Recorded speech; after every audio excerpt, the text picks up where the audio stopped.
Hello, and welcome to the Huxley Speaker Series. A couple of quick reminders. Students, if you're watching this from YouTube, you need to log out and log back into Zoom so that you'll be counted for Zoom attendance. The schedule, past and present, so future speakers as well as our archives and the Zoom information and YouTube information, all available on the Huxley Speaker Series web page. So check there for all your information. And also an acknowledgement that captioning is provided by Western Washington University's Disability Access Center. So our appreciation to them for making the speaker series more accessible. Okay, today our guest is Jessica Engel. Jessica comes to us from King County Stormwater Services. She's a water quality planner and has been working for the last decade to improve water quality. She focuses on community engagement and has been thinking a lot about climate change and how we can do a better job. So please, we'd like to now welcome Jessica Engel. Thanks, Stefan. I'm going to go ahead and get my slides up. And let's see here.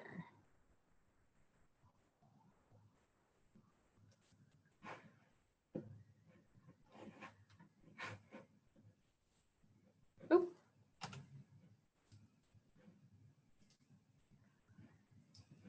Okay, thanks everybody for being interested in hearing more about King County's 1 Million Trees initiative. I'm Jessica Engel. I'm the program manager of this initiative, and I work for King County's Department of Natural Resources and Parks.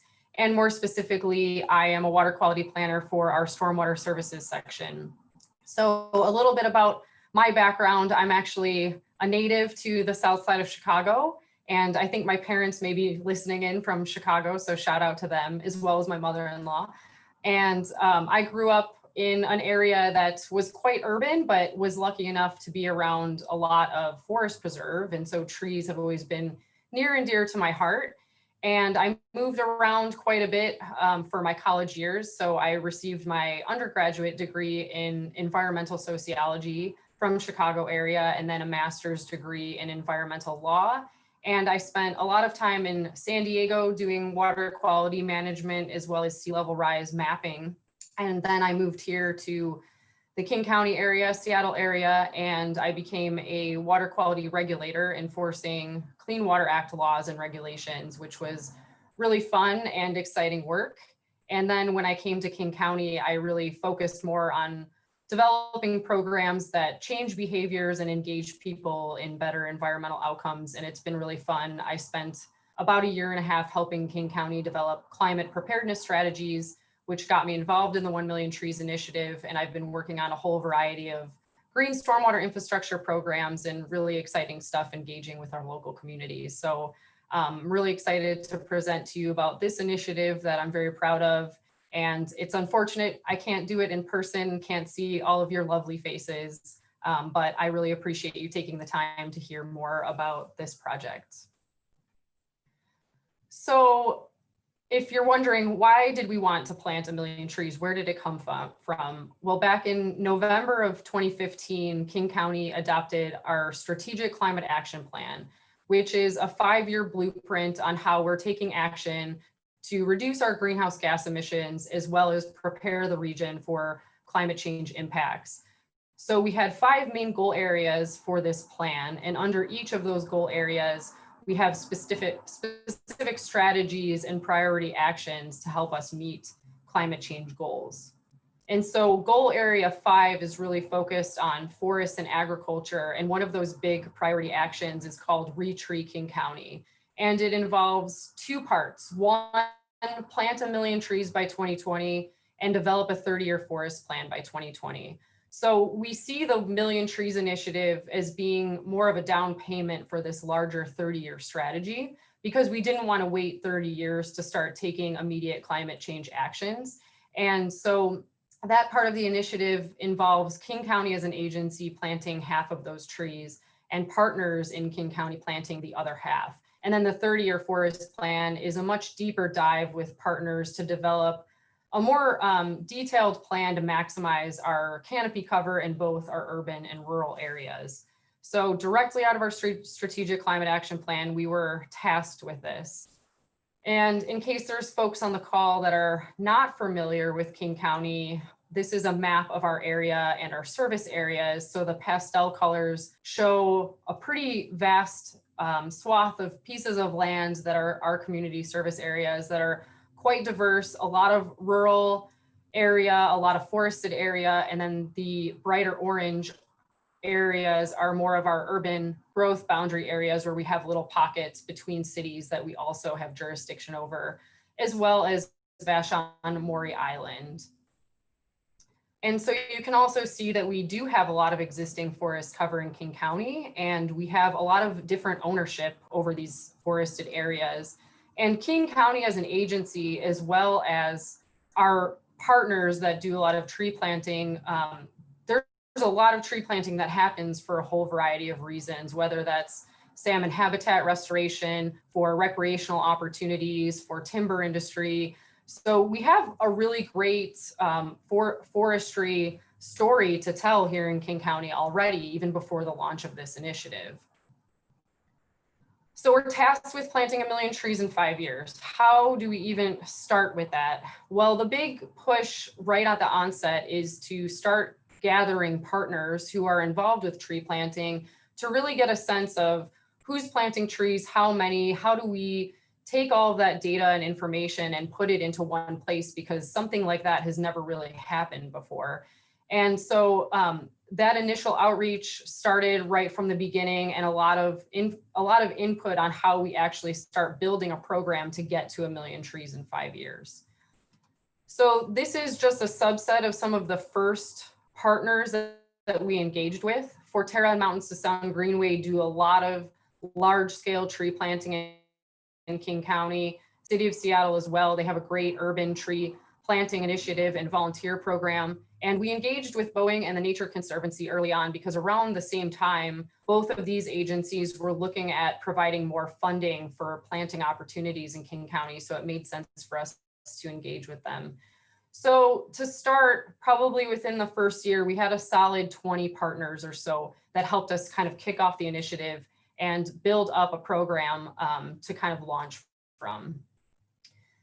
But there were still a lot of challenges as we started to dig deeper into how we get to this large scale goal. And I don't know if anybody on the call has worked for government or have heard stories from family and friends that work for government, but a lot of times these large scale initiatives come not staffed and not funded. And so we had quite a few staff that came together on this project as a small percentage of their overall work plan. And we were dealing with a lot of staff turnover. So people were getting pulled onto other projects that were a larger priority. They were moving to different divisions or departments or leaving the county altogether. So the first 2 years or so, we had a lot of staff turnover. As I mentioned, we didn't have full-time dedicated staff, which also makes it hard because you're dealing with competing needs with other programs. And that became difficult because whoever's running it has to really take it on as a full-time priority. And not having dedicated funding gets complicated because one example was we attempted to build an application that our partners could input their tree planting data directly into.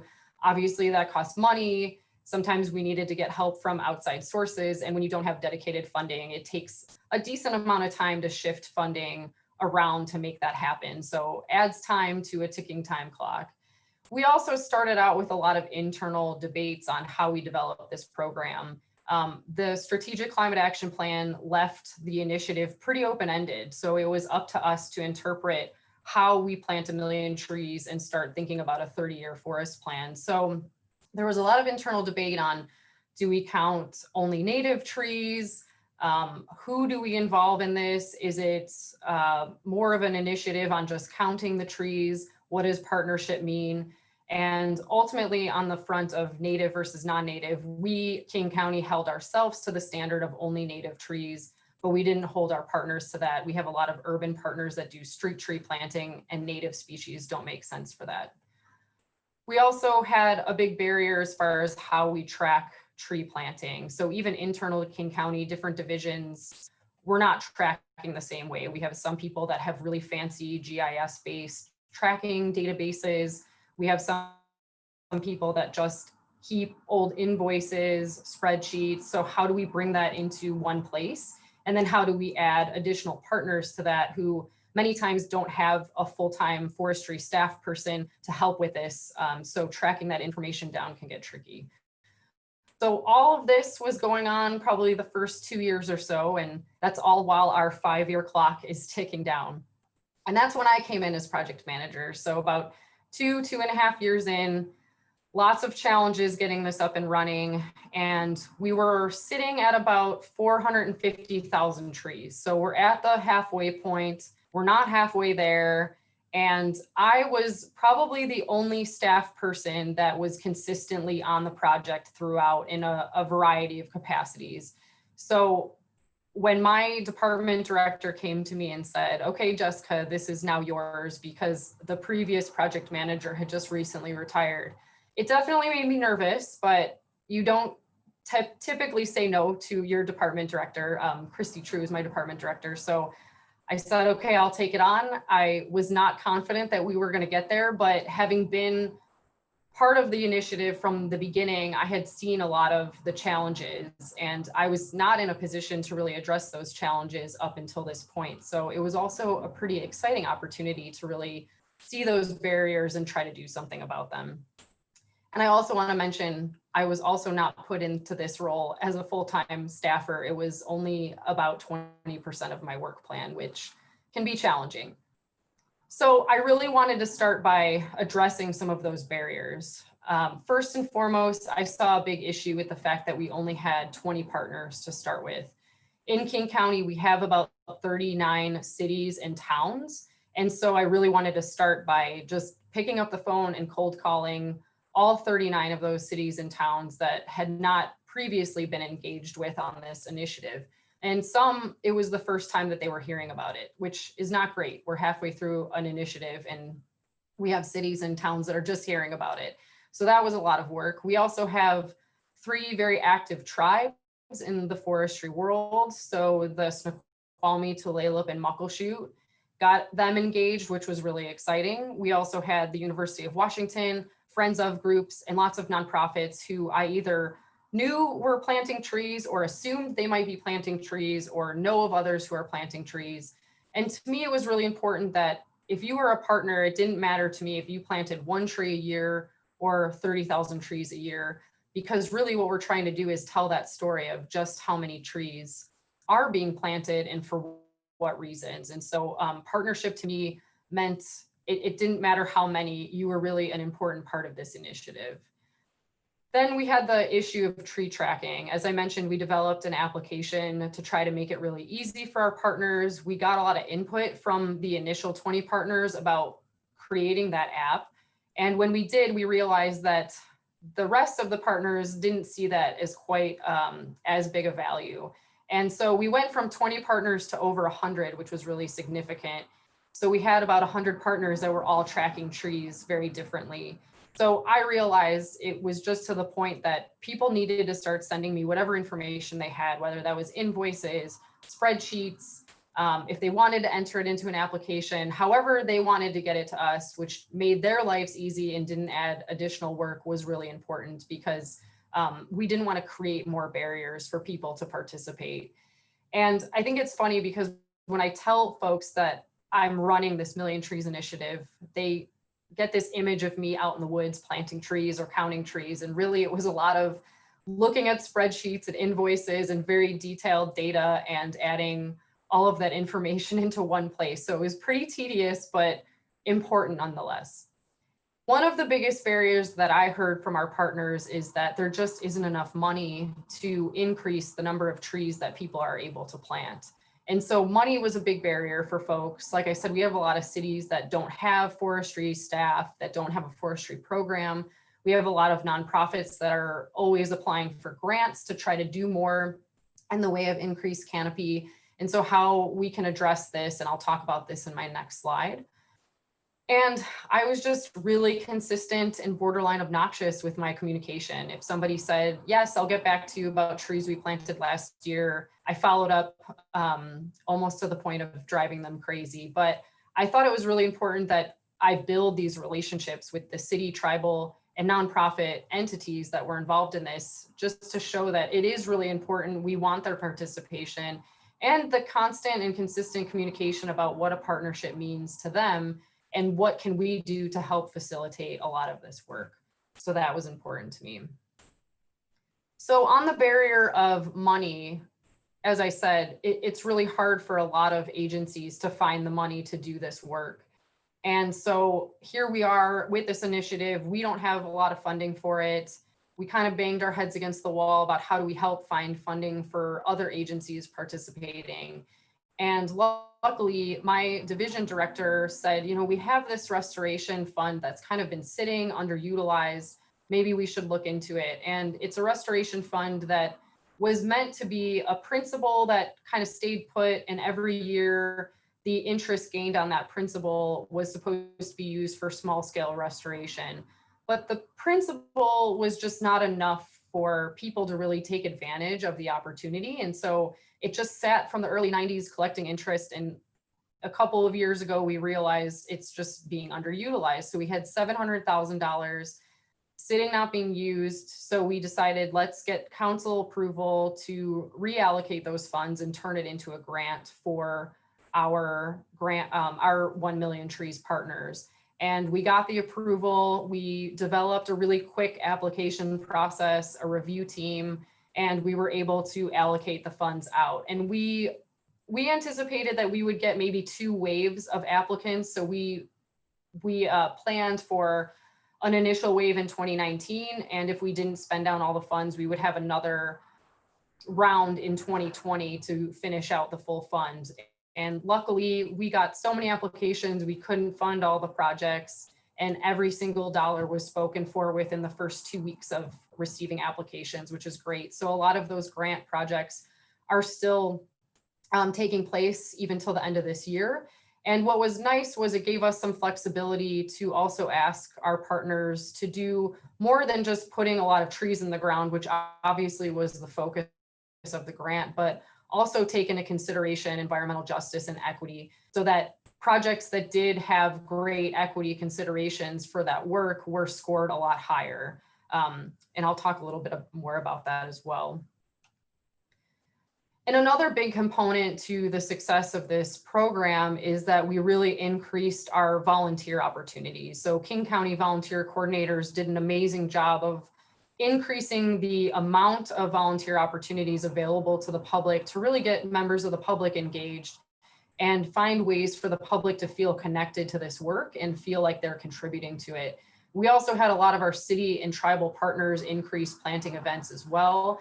And so just to give you a little bit of a snapshot, our King County Parks volunteer program in 2018 alone had just under 8,000 volunteers participate in about 320 events that spanned across 50 different King County parks. And they planted about 52,000 trees, which is really significant for just 1 year of volunteer coordination. That was about 41,000 hours of volunteer work. And some of that work included clearing 336 cubic yards of invasive plants, removing weeds from about 332,000 square feet of land, and picking up just above 2,000 pounds of trash. So a lot goes into getting sites ready for trees. And you know, the planting of trees is the fun part, but getting the sites ready and doing invasive species removal is really critical as well. So our volunteer program is just amazing. And the volunteers that come out, we have some that come out consistently. And if you've never gone out and participated in one of these projects, I'm sure there's plenty that happen in Bellingham area as well. And they're all across the Puget Sound area in Washington State. They're a lot of fun. I participated in tons. I felt if I'm going to run this project, I have to put trees in the ground as well. And happy to say, I think I planted almost 300. I lost count, but it's just a lot of great work, really a great way to connect to your local environment and meet some great people. And I know with COVID, it makes it really hard. I'm hearing about a lot more restoration opportunities coming online now. So a great way to stay busy during this time. So it's a lot of work going into managing a $700,000 grant, a lot of work doing the tedious tasks of calculating tree numbers from spreadsheets and invoices, and all of the other tasks that come along with it, like presenting to our executive on progress.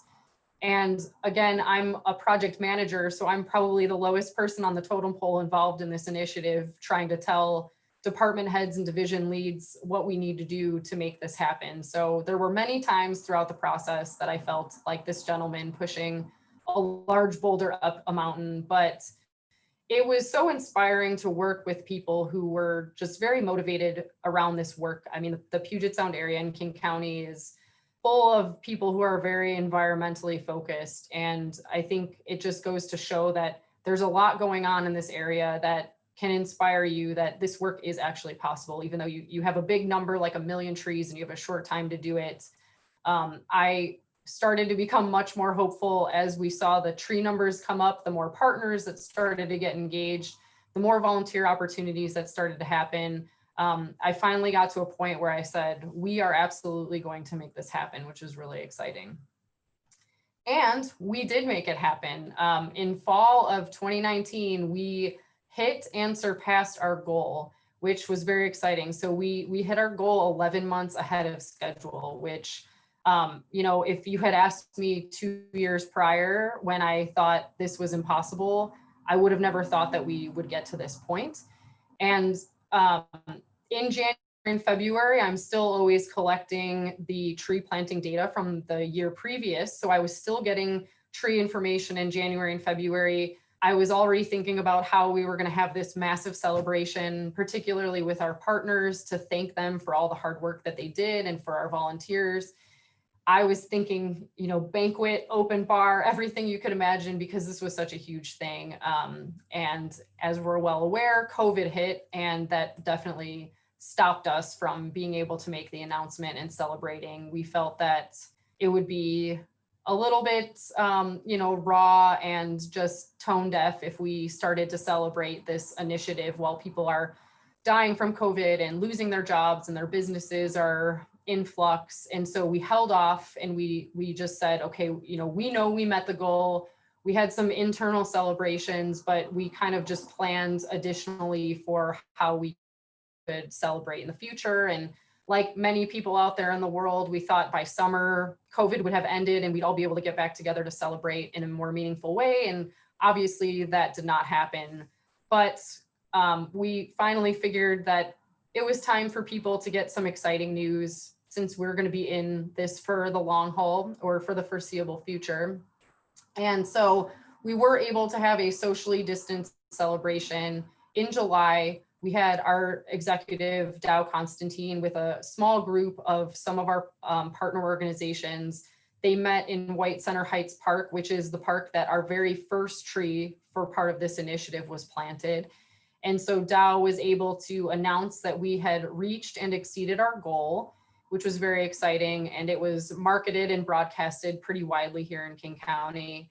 And the partners in Dow were able to provide some mulch and water to some of those first trees that were put in the ground at White Center Heights Park. So the celebration happened, wasn't totally what we were hoping for, but it was just great to be able to share the news finally. It was really hard for me to keep that a secret for a long time. I had a lot of people from the press and throughout our organization asking me for updates, and I wasn't able to give it. So it was like months of not being able to share such great news. So I'm happy that it's finally out.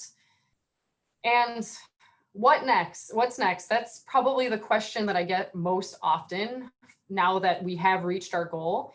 And I like to remind people that we still have a year to go. There's still planting that's taking place, and we still have numbers from 2020 that we'll be adding to that total, which is really exciting. Obviously, COVID has prevented a lot of the planting from happening for a variety of reasons, whether that's contractors are backed up, and also in the spring, it wasn't safe for people to be out doing the large scale restoration plantings, but we do expect that number to grow pretty considerably.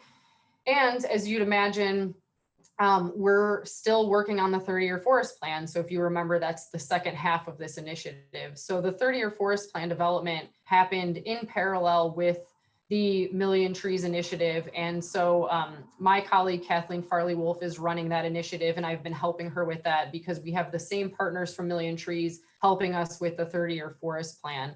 So that is a really important component of this initiative because the Million Trees program, although it's incredibly exciting and it allows us to gain some really important immediate climate change benefits, we also heard pretty loudly from our partners that they don't want another tree planting initiative, that it, not only is a lot of hard work, but it doesn't allow people to focus on maybe getting trees in areas that need it more so than just focusing on a tree planting number that has to be met by a certain deadline. That usually forces us to put trees in areas that are pretty vast and rural or already forested.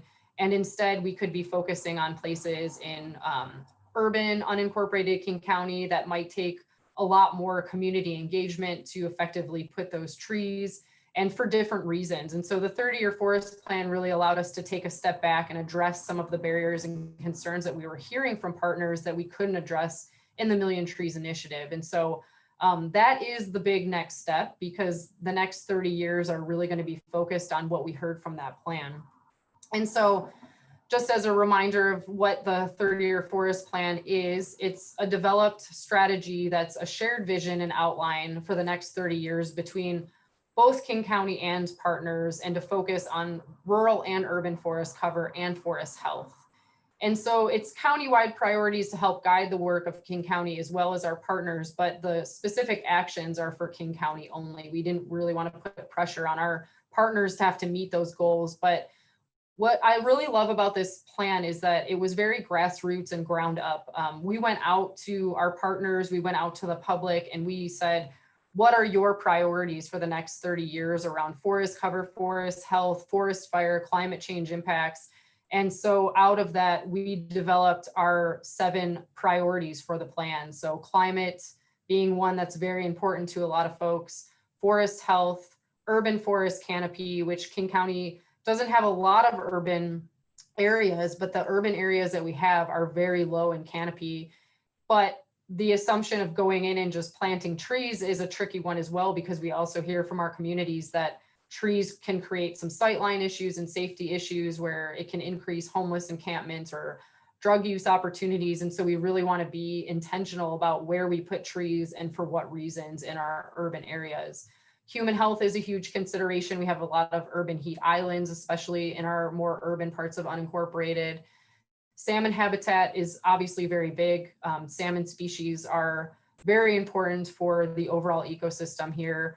Water quality and quantity and stormwater management is a big concern by our partners, and sustainable timber industry. And within each of these priority chapters, cultural resources and equity is integrated instead of being its own separate section. And we really thought that that was important, and that was what we heard from our partners and members of the public that they wanted to see happen as well.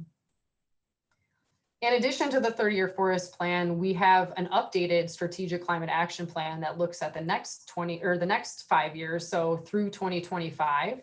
And there is a tree initiative in our updated strategic climate action plan. And it's called 3 million trees, but don't be concerned. It's not that we will be planting 3 million trees in the next 5 years. It's more about plant, protect, and prepare.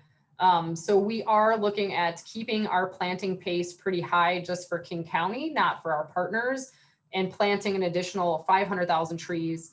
But I like this breakdown because yes, we will be planting additional trees in the next 5 years so that we can increase our canopy cover, but we really want to keep that focus on Skyway and White Center, our more urban areas, with some robust community engagement about how we do that effectively, but also protecting areas. So we also have a land conservation initiative that's looking to protect thousands of acres of forested and natural areas, keeping them out of the hands of developers, so that we can keep those spaces natural and wild, both for restoration opportunities as well as recreational opportunities, and really improve a lot of the urban green space where it's needed the most. And then finally, prepare for our prepare our forests for our changing climate and make sure that we're restoring the areas that the county owns so that we are able to plant more trees moving forward, and also stewarding the 1 million trees that were already put in place. That's a question that we get a lot. Is it's great that you planted 1 million trees, but how do you keep them alive? And so stewardship and continued monitoring and maintenance is a huge part of that plan as well. So a final reflection on 1 million trees from me. I get asked a lot, and I think about this a lot. Did we put more trees in the ground because of this initiative? Had it not happened, would the pace of tree planting been the same? And in many ways, I think, yes, we increased, especially from King County as an agency, we increased our tree planting, particularly our volunteer program. We've seen a huge increase in the amount of volunteers that we have. In the 5-year rough total alone, we had about 32,000 volunteers that put in over 60,000 trees. So that's really significant. And that's a pace that we did not have prior to the initiative. Our Water and Land Resources Division, which is where I sit, also increased a lot of restoration projects. And many times it was, we already had those projects kind of in the queue, but it pushed us to do those sooner at a faster pace, which is great to see because they're projects that were important to us anyway. And having an initiative like this as an umbrella to operate under allows us that capacity to do more.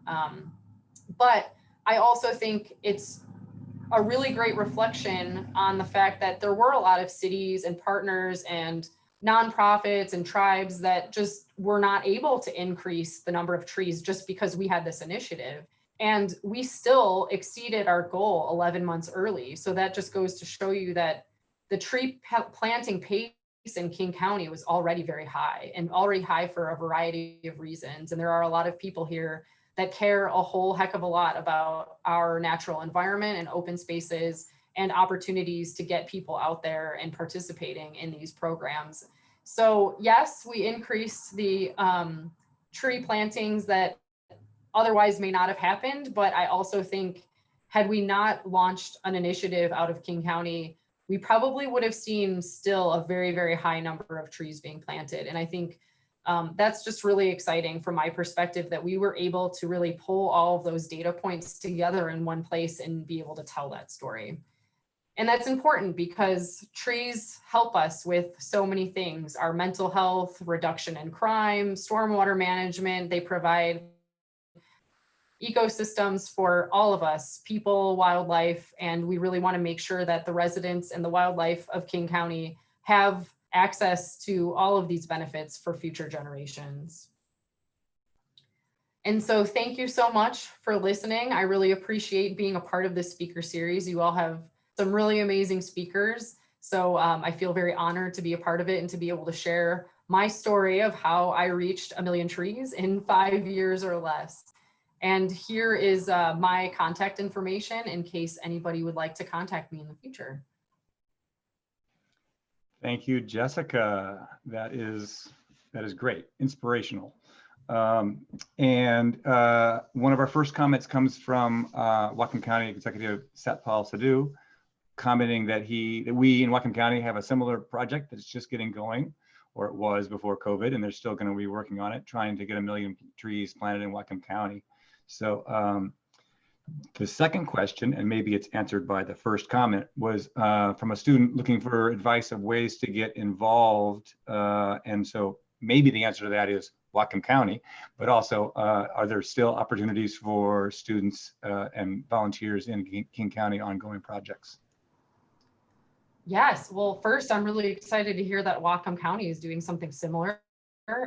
And Paul, if you need any lessons learned from me, I'm happy to share those because I have plenty. I probably have pages. But I think it's always exciting to see just how much emphasis there has been in our region on tree planting. And there's a lot of tree planting initiatives happening out there, and forest cover, tree canopy increase plans. And so I'm really excited to hear.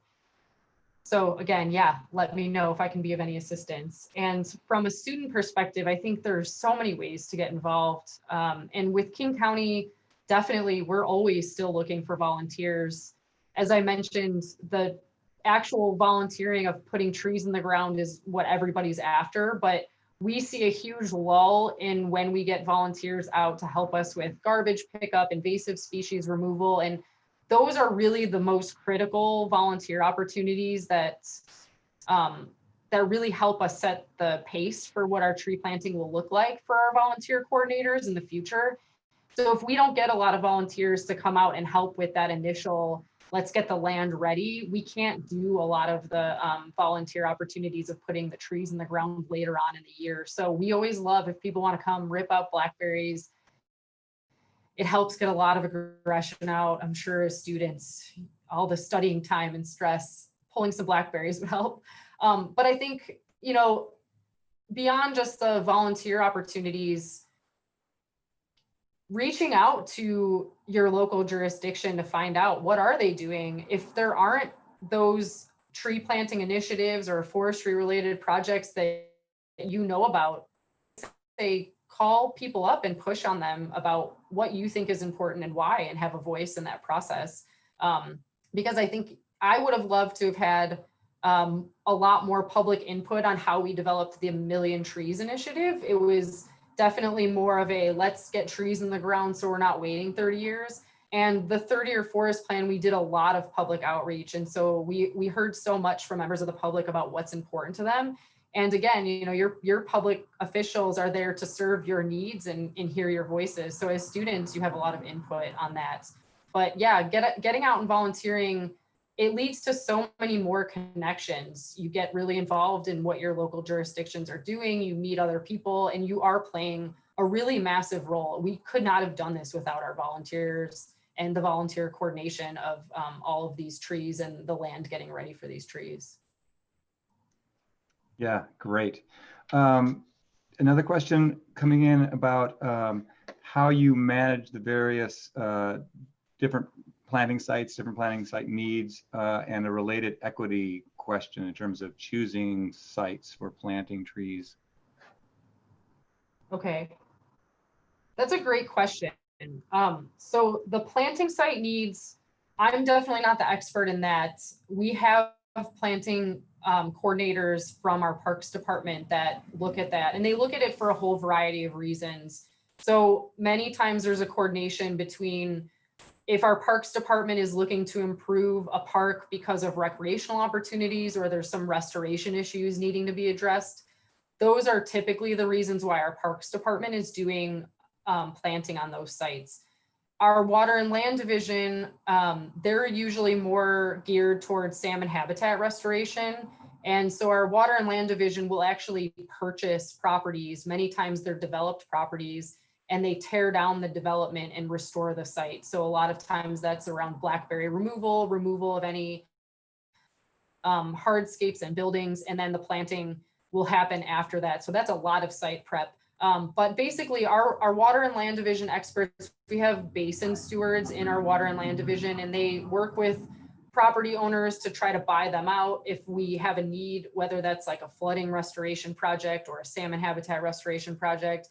And then our parks department is similarly focused on restoration for a variety of reasons, as well as recreational opportunities. So if trees need to come out because they're a danger on a trail, there'll be restoration done to mitigate for whatever trees come out. So there's a whole variety of reasons. And I would say from King County as a whole, we don't necessarily prioritize one at a time. They're kind of all going on concurrently. And it also very much depends on where we're getting funding to do those. So a lot of our restoration projects are also grant funded.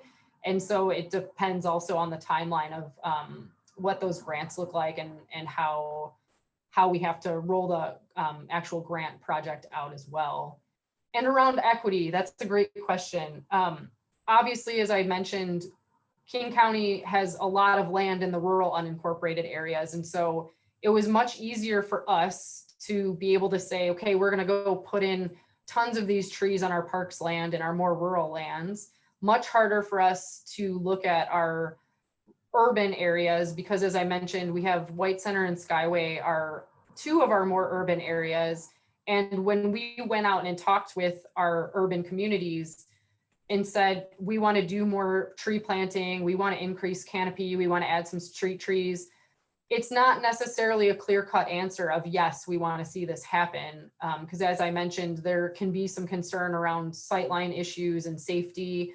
We've actually had quite a few green space projects get ripped out because it increased homeless encampments or drug use. And so we really want to take the time to have those conversations with our communities so that we are putting trees in a way that's meaningful for those neighborhoods, so that it is meeting those benefits and co-benefits for the community.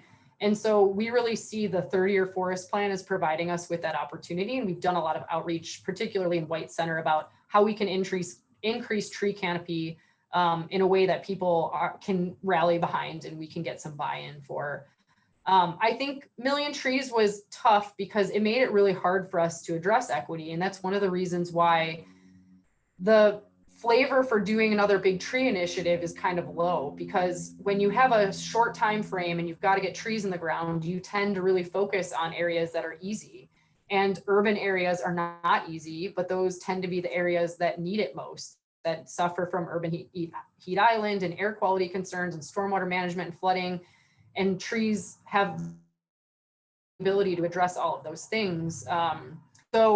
I think Million Trees was just tough in that regard. You have such a short time frame to meet a huge goal, and it's just hard to take the time to have those conversations. And also, we couldn't tell our city partners where to put trees. We did work really closely with our city partners. City of Seattle does a great job with their urban tree canopy.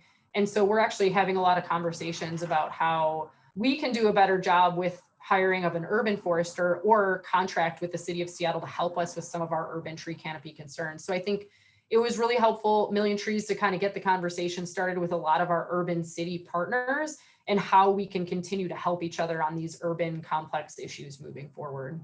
But that's a great question. Yeah, thanks. I've got two questions that are somewhat related to, you talked a little bit about the tree survival and not once they're in the ground.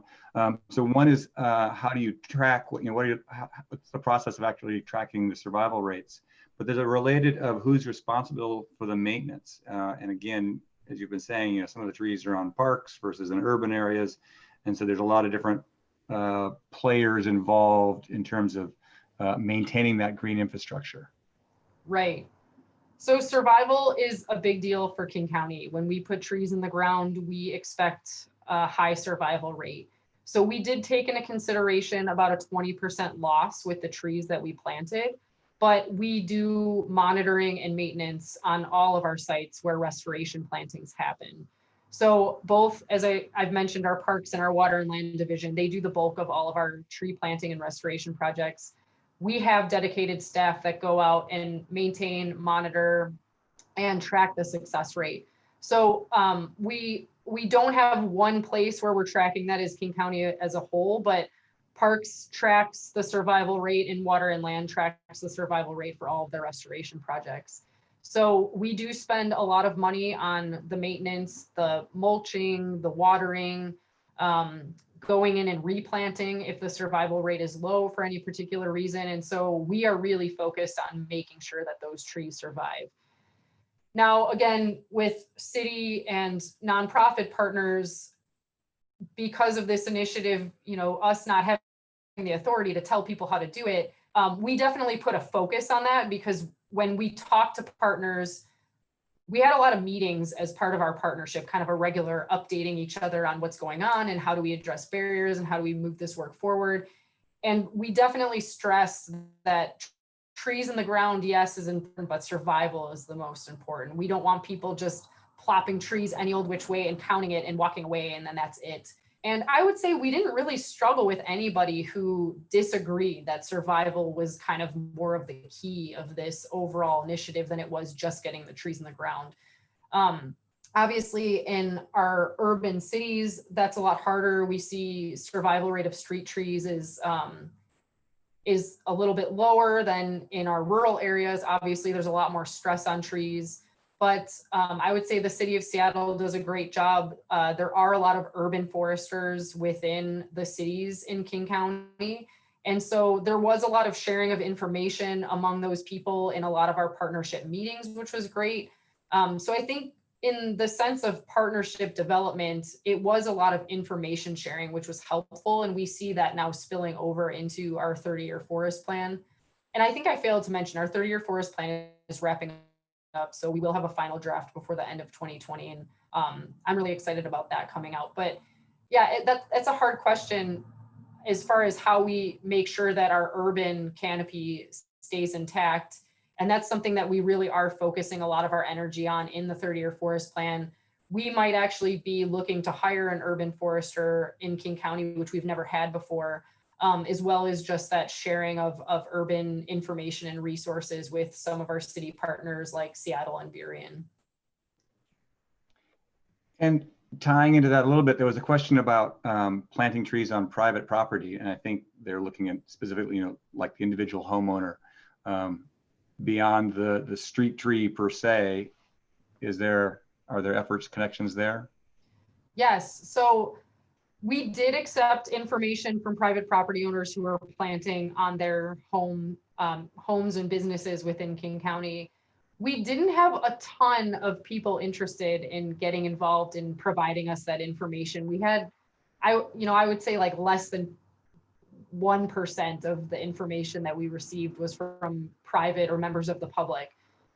We really try to engage the public more on the side of the volunteer opportunities. But I think our city partners do a much better job of tree giveaways. City of Seattle does a tree giveaway. I believe City of Tukwila also does, City of Issaquah, where they do these massive tree giveaways for people to put on their properties, and they really help people choose the right tree for their site.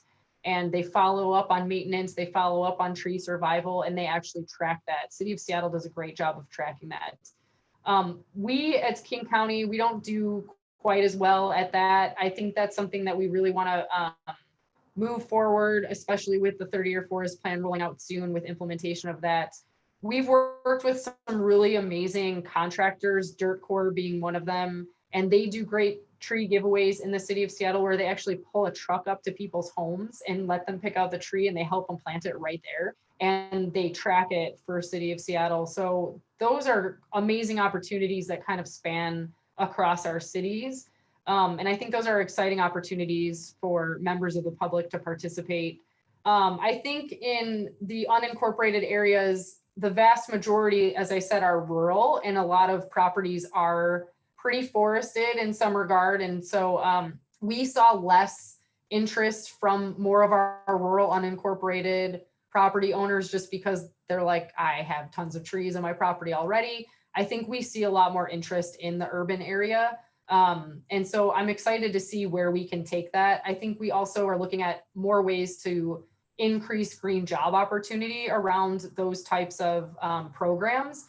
And so working with contractors like Dirt Corps that are really focused on creating green jobs and making things like tree planting really easily accessible to property owners will be something that we explore in the future. It's a great question. Yeah, thank you. Actually, we've got a bunch of questions. We'll see how many we can get to here in the last couple of minutes. One was regarding where the seeds was coming from in terms of how local of a trees are you planting and paying attention to non-native species and how specific can you be in terms of your targeting of species to site? Yeah, that's a good question. So obviously, as I said, we do tons of restoration work, and that's been going on in King County for a really long time. So there are vendors that are local to us that we get our trees from. King County is very focused on native trees, although I'd imagine that's likely going to change as we see different tree species surviving better in changing climate conditions. And so that is an internal discussion that's been happening. But under this initiative, native trees were really important. And I think there's still some kind of competing conversations about native versus us adapting to climate change conditions and looking at species that are not native to the area on future restoration projects. So that's a tough one. And as I mentioned, I'm a water quality planner. So forestry is kind of beyond my scope, but I've learned a lot. And we do have people that are much smarter in that world than I am that are having those conversations about how we look at species moving forward, because we do have a lot of modeling in King County about what expectations we have under different climate scenarios and looking at what native tree species are likely to not survive well in the coming years. But yes, we source very locally. One thing that we started to hit as a barrier for this initiative, and as we've seen more tree planting initiatives and canopy, like a lot of our cities are also looking to increase canopy and have plans in place to meet that in the coming years. We started to see a lot of competition for local tree species from our local nurseries, that our nurseries were just getting overwhelmed with orders and things on back order and not able to get those particular species for that restoration project, because it is very specific to the project. So, you know, if we're doing planting along streams for salmon habitat restoration, the trees and the shrubs that are chosen for that are going to be very specific to that site. So that is one thing that we started to talk about as a larger partnership for Million Trees in the 30-year forest plan is there a way for us to kind of facilitate how, like, is there a way for King County to facilitate the growing and the sourcing of seedlings moving forward in the future if we are continuing to see competition for some of these resources? And, you know, I would say when it comes time to actually put in orders for plants, people panic and then they kind of forget about it. And then planting season happens again and people panic. So I think people are anticipating that it's going to get worse, but we're also, when we've put out a call to put in a massive order with our partners, we didn't really get a whole lot of response, but we're still kind of keeping our eye on how those orders are being handled. And if people are still running out of seedling species that they need, how we as King County can at least help facilitate a solution to that as a barrier. Great. Okay, and thank you for sharing your contact information there. So I'm going to encourage the questions we didn't get to, people, please, I think feel free to shoot Jessica an email, and I bet she'd be happy to address your questions. A quick plug just for Christy True was one of our guest speakers a few years ago. So she gave a great talk on kind of the higher, you know, the upper level as a boss of what local government can do for climate change. So I encourage people to find our archives and go looking for that. Next week is Shannon Crosser, a wildlife biologist, talking about habitat connectivity, so not unrelated. Thank you, Jessica, very much. That was fantastic. And we'll see everybody next week. Thank you.